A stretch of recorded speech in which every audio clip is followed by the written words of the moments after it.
You can't have player development without the video aspect because, in my opinion, you learn the most through video. Hey everyone, welcome back to The Talk. It's Michaela and Addison here, and today we're joined by Ben Potts, head video coordinator and player development coach for the Denver Nuggets.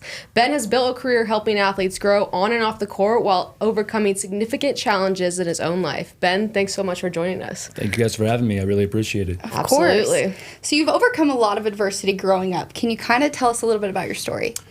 Yeah, I'll try to give a quick breakdown on it. I'm from Denver, Colorado, born and raised. When I was a kid, we lost our house. Luckily enough, I have a really good family environment in the state of Colorado, specifically Denver. And my grandma took us in, and was raised by her and my parents. And pretty much we lived off disability from my preteens practically up through all of high school. And I was lucky enough to just have a really good environment, loving environment around me, to be able to go to college, get a degree, get a master's degree. And it was hard to overcome. I think throughout college I worked 2 jobs in the evening around basketball and school, and it was again hard. It was hard. It was hard, and I was constantly giving money back to my parents. They were older when they had me, so my dad just turned 71. I lost my mother a few years ago. I'm sorry. But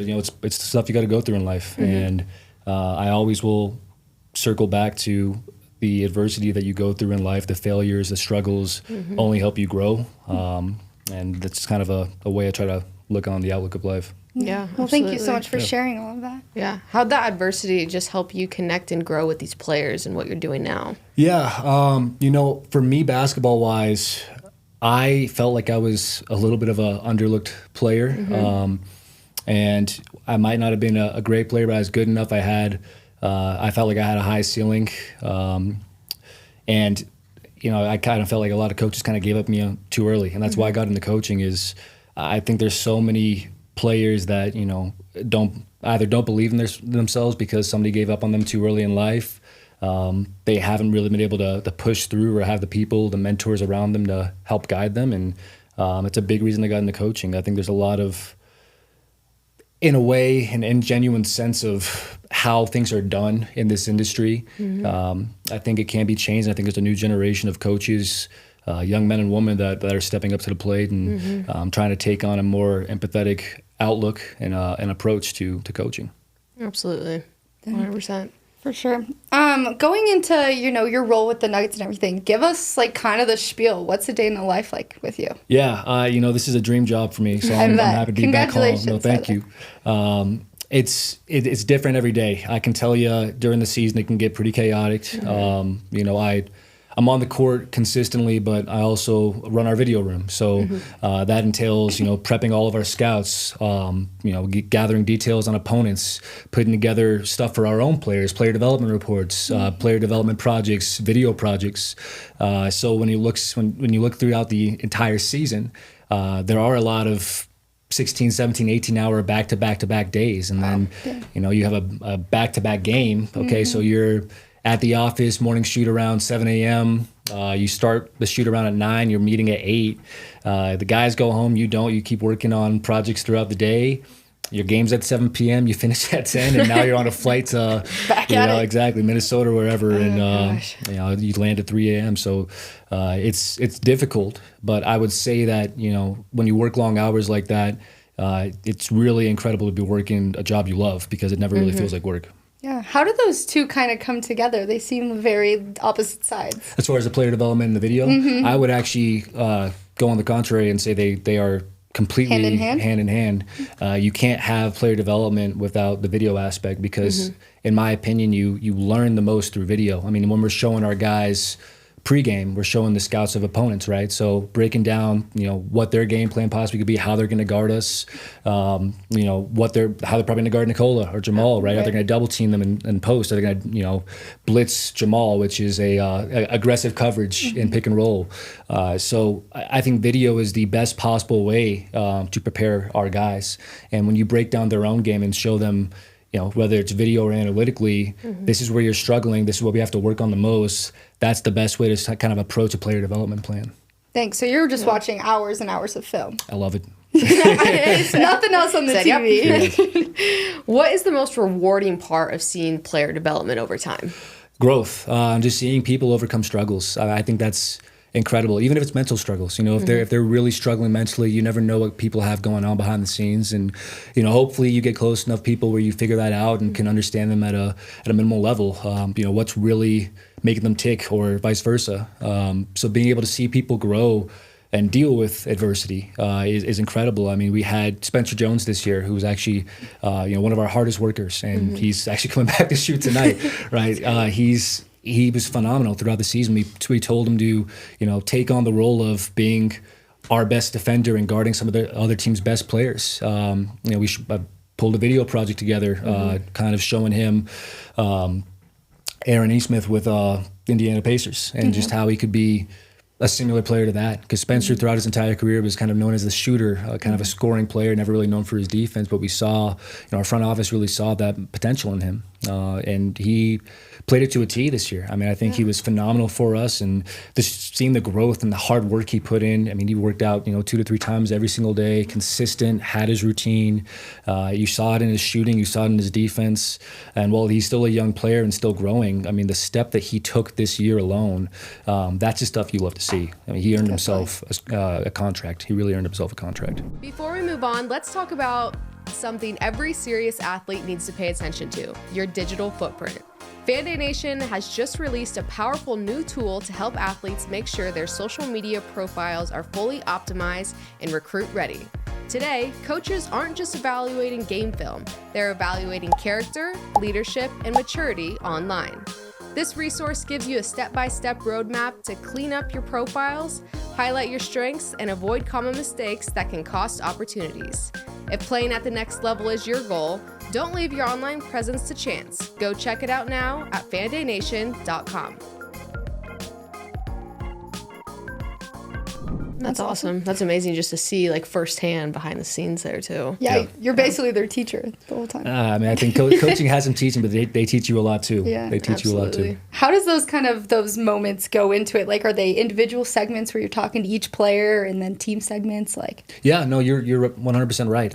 Every person or group thereof has their player development assignments, but you always work with every single player at some point, right?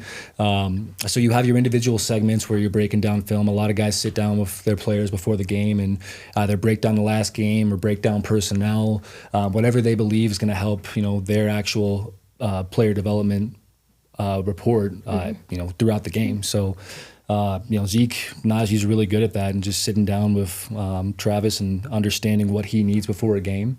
But we also have our team stuff, right? So you have your individual, you have the team video sessions before the game. We have our halftime edits that we show at halftime we're practically always going to show, regardless if, we're down 20 or up 20, whatever it is. Right, got to get them fired up. Exactly, get them fired up and understand, what are the mistakes we've made, what are some adjustments we need to make, and what are things we've done well. Always show the positives. Always got to show the positives, keep the positive mindset going, try and get the energy going if the energy's down. But there's multiple ways that we end up breaking down film, breaking down analytics, and showing our guys to help them get better. That's awesome. And does that extend to the entire team, or are you focused more on just the starters? Oh, it's everybody. It's everybody, and that's one thing I think the Nuggets do a very, very good job with their player development. It doesn't matter if you're a two-way player, and for reference, two-way players play in the G League and the NBA. They go back and forth. But it doesn't matter if you're a starter, a bench player, two-way. You are constantly in the gym. You constantly have a plan. There is a plan for you, and you are working consistently. Obviously, you're not going to be forced to do stuff. You have to want to do it, which most professional players do, right? Yeah. That's why they're there. But there's a plan for everybody, 1 through 18. Right. That's great. Roster, yeah. That's really big. What is one of the bigger things that, people don't really see, the behind the scenes of player development? In general, I think there's a lot of behind the scenes stuff that happens in professional sports. You see the actual product, right? You see what's put out there on the court or on the field. But there are so many people behind the scenes that make that functional. whether it's our team nutritionist or, our PR team, the video room, our behind the bench coaches, our front of the bench coaches. There's, team sports psychologists. We have massage So many therapists. people. Yeah. There, the business side, selling tickets, right? So there's so many things that go into making a team not only function, but a team being successful. And I think in order for a team to be successful, I definitely would argue that culture is very important, and establishing that culture comes from top down. And I think you see that really right now with teams like the Spurs, the Knicks, OKC. Obviously, we won a couple years ago. The culture's been established. Yep. Definitely. When you're working with a certain player, how do you identify what they need to work on the most? Yeah, I think there's a lot of different ways you kind of analyze, right? One would be analytics. So we have a NOAA system, which breaks down your shooting metrics. How high is your shot? What's the depth it's hitting? Is it left or right? And then we have the average where we break it down and see it over a specific period of time. Like we just broke down the end of the season through last week, just to see where guys are at, to see if there's something we can help them with their shooting. That's one thing as far as shooting's concerned.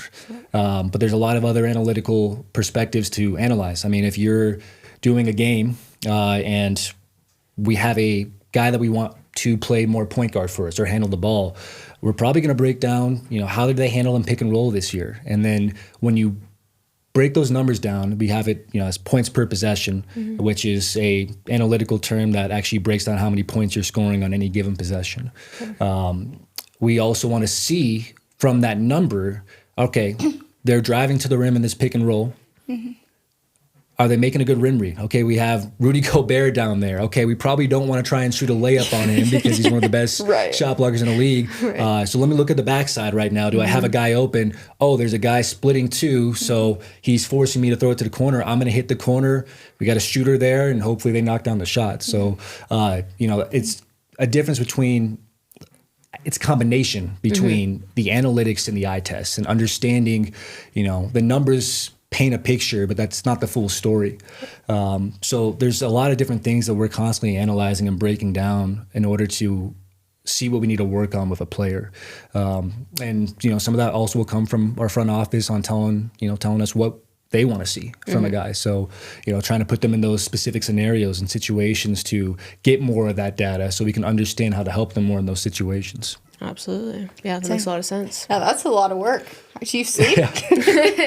A little bit, yeah. a little bit. On good days, yeah. Yeah, I try and get my sleep where I can.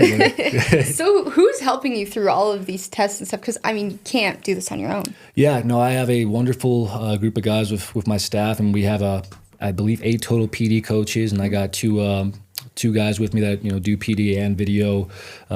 Matt Gray and Aziz Leaks are my 2 other video guys. So they're constantly helping me with a lot of the projects that we have to do. John Galt, Bubba Galt, he's also going between the G League and Denver right now. But he was a G League assistant last year. He's wonderful. He helps us a ton.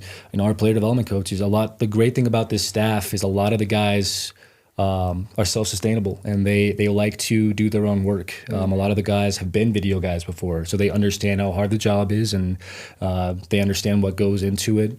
But they also know, strengths and weaknesses, what they need to ask us for when, they don't have the answer. So, I think it's really great how cohesive the staff is as a whole, from video room all the way up to our assistant coaches. But there's a lot of help to answer your question. There's a lot of help. So we have a big staff, and I think it helps the Nuggets function. Yeah. You mentioned how important the culture is in this world. How important is, the whole behind the scenes team to get that, the championship games and to get back to how we were in 2022? Yeah, I think it's incredibly important. And again, like I said, I think culture comes from the top down. And some of that has to do with chemistry. So it comes down to making sure we have the right guys in that locker room. Guys that are going to hold everybody accountable when things are going down. Guys that are going to keep it positive when things are going down, or tell you off when things aren't going right. So that's important. I think chemistry is one of the first things when it comes to the actual player side that you really need to sustain and build and sustain a culture.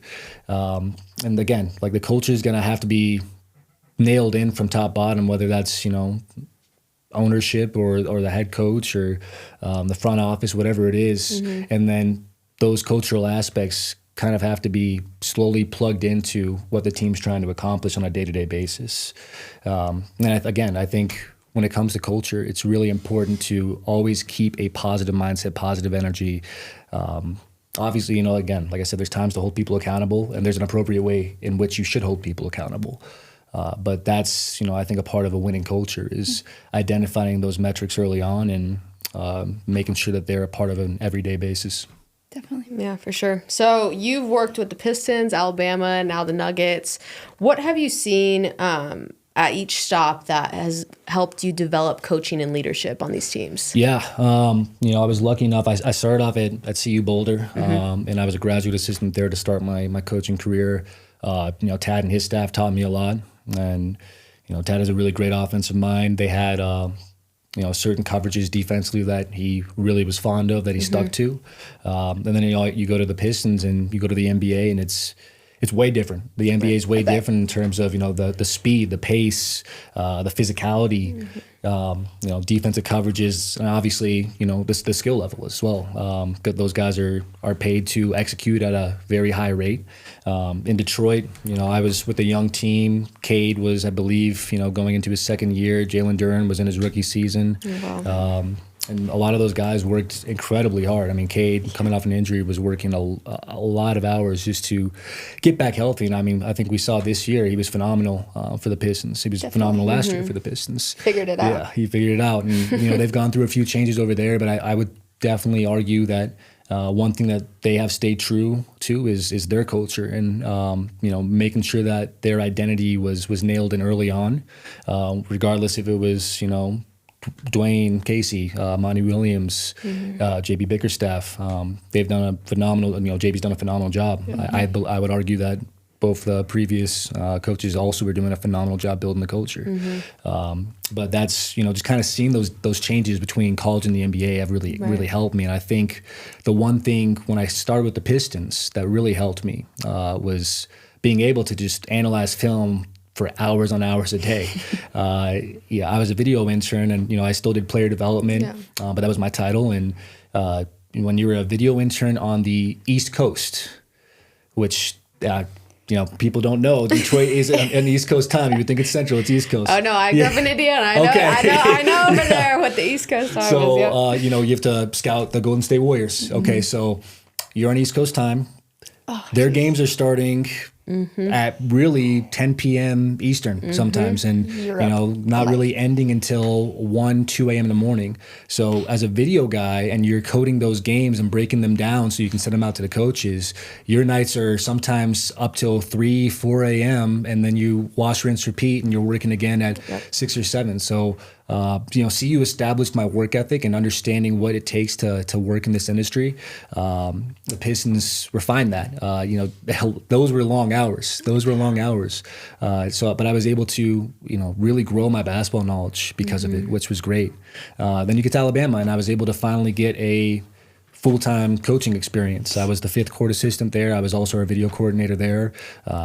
We made our first Final Four and, an Elite 8 the second year. Those were 2 of the best years in Alabama history. Right. Lucky you. Yeah. I got a little lucky on the timing there. Yeah. So, but Nate Oates and his staff, and he always has a phenomenal staff. And the one thing I can tell you about Nate Oates is he not only is an incredible person, but one of the best coaches I've ever been around. He is a absolute knowledge addict. He is a film addict, and he's hiring guys around him that he can learn from, which you don't really see in this industry. And he's the type of guy that is willing to take ideas from managers all the way up. And again, that's not something you typically see because there's a level of, Right, I'm higher than you. Yes. More important. Yeah, Right. I'm not saying that's, of everybody, but I think it was incredible to see that side from him. His offensive mind is through the roof. So being able to grow under a coach like that, the knowledge I was able to gain from him, his offensive sets, how he's trying to switch up his coverages and attack different coverages, was incredible. It was on another level. So I'm really grateful for that. And just learning from Nate, learning from his staff. Ryan Pannone was phenomenal. They got a great staff now. Chris Fleming, Brian Adams, Adam Bowman. Adam Bowman is, when we talk about analytics, he created a whole analytical system for Nate Oates, and he's been doing that ever since they were at Buffalo. And they call it Bamalytics now. Bamalytics, I like it. Nate is so refined in making sure everything is planned around and structured around analytical breakdowns.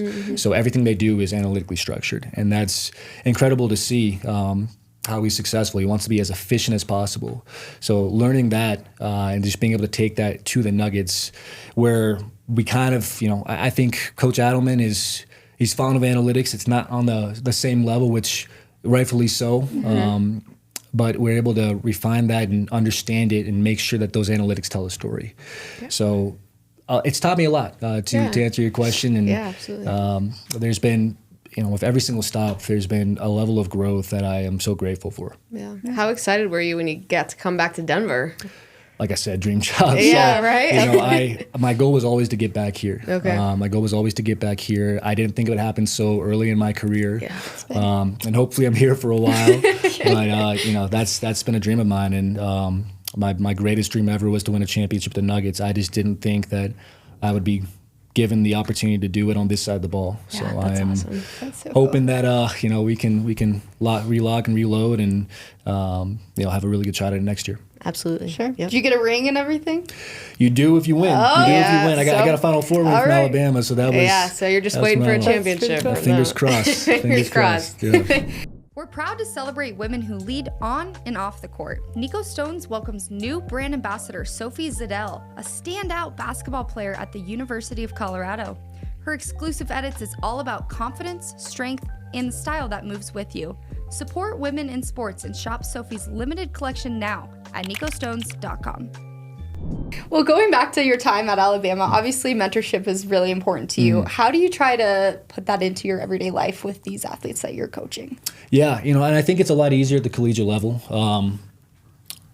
Obviously it's changing now with NIL, but they're still kids. They are still kids regardless if they're 17 or 23. They're going through a huge transitional period in their life, and just being able to help them grow as young men and young players is incredible. I think at the collegiate level, you're able to connect them a little bit more, right? So you're with them on a lot of hours throughout the day, and my direct PD responsibility when I was at Alabama was Mo Diabate, and I got really close with Mo and just kind of understanding his background, his story, and being able to build that relationship was pivotal.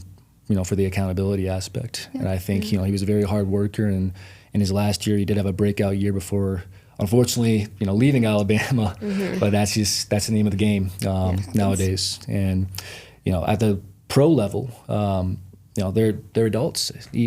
Sometimes not, sometimes they're 18. Sometimes. We do have a veteran team, and even our young guys at this point, they're getting a little older, and luckily enough, and I was with KJ Simpson at CU Boulder, so I was really grateful when we signed him and brought him back. And that's awesome. So I got a great relationship with KJ, but you're able to kind of interact with these guys in daily life. We're traveling a lot, so those relationships kind of I'd say probably build more naturally. But again, it's different because it's on a professional level where you're not particularly a mentor anymore, but more of a colleague, right? So having that ability to, interact with them on a colleague level compared to a mentorship level, and still getting them to understand you have their best interest at heart. Balance. The balance, and it's a little bit different, but I think it's important to do, and it's just kind of natural when it comes to the NBA.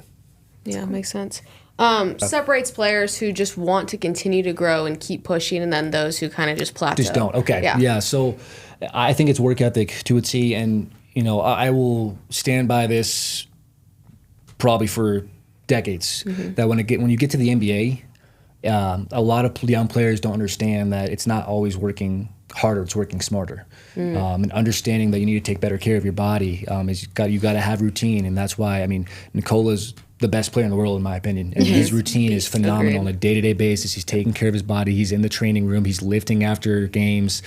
He's constantly making sure that his routine is consistent. And that's why you see a lot of these vets stay in the NBA for 10 plus years. LeBron. Yeah, LeBron. I mean, my gosh. Jamal was He's never phenomenal gonna this year. Get out, please. I was going to say I'd bet on that, but we can't put that on record. Right, yeah, I can't. We can't do that. But he's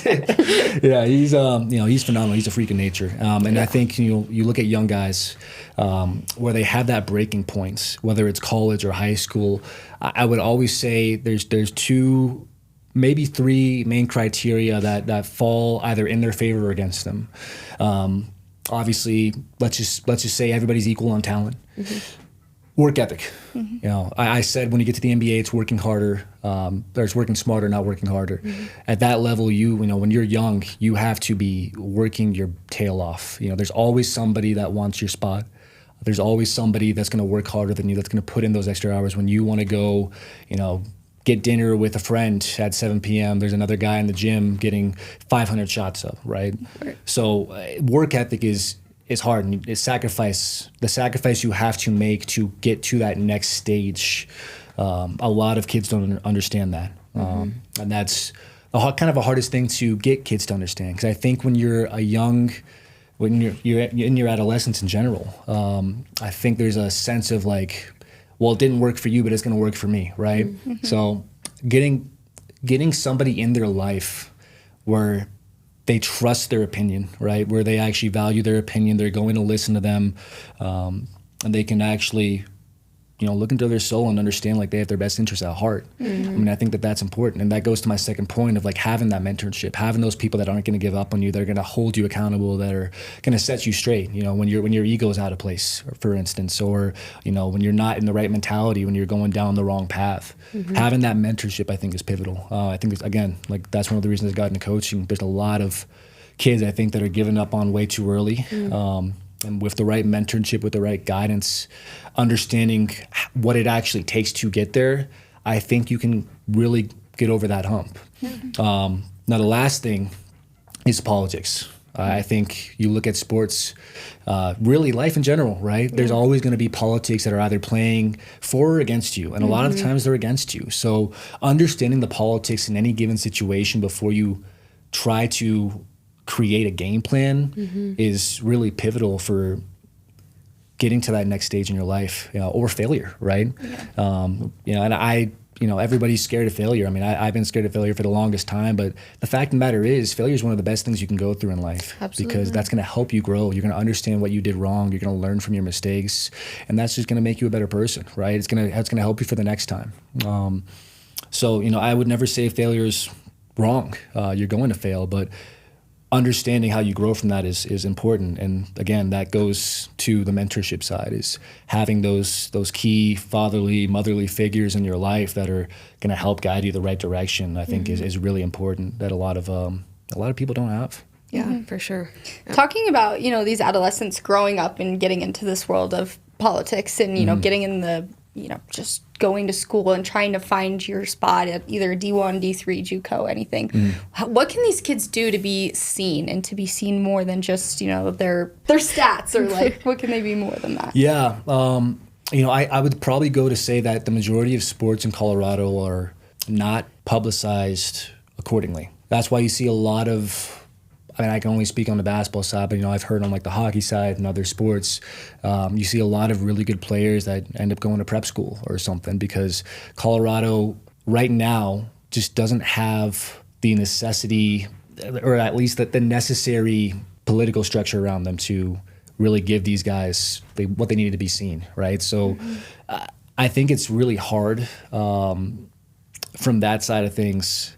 What could Colorado do better, you think, to kind of get these kids out there, get their names on top? When you look at like prep hoops and stuff like that, there's a lot of kids are getting constant mixtapes and highlights, and you go into a lot of these events where there's tons of scouts, tons of college scouts, tons of exposure. So to me, I can't speak on the variables, but Colorado has to get some more exposure around young sports, youth sports, whether it's basketball, soccer, baseball, hockey. It needs more exposure in order for these kids to be successful staying in the state. And listen, I mean, I think a lot of Colorado schools, universities would say they want to get Colorado kids, right? Right. But on the flip side, for them to have that exposure and get those type of offers, the exposure needs to get better. And it's been that way for, since I was playing, Right. since before I was playing. What can they kind of do personally to give themselves the best chance? Yeah, I think a lot of kids, they look at going on these scouting websites and, post their profiles. They get multiple profiles, and I think that's great. And they should. There's multiple profiles where you can get exposure, where, coaches are looking for you. But the fact of the matter is, I will say this, with any part of your life, you have to build a network in some way, whether you're a high schooler, middle schooler, college, whether it's basketball, whether you're trying to get into business, right? Your network is everything.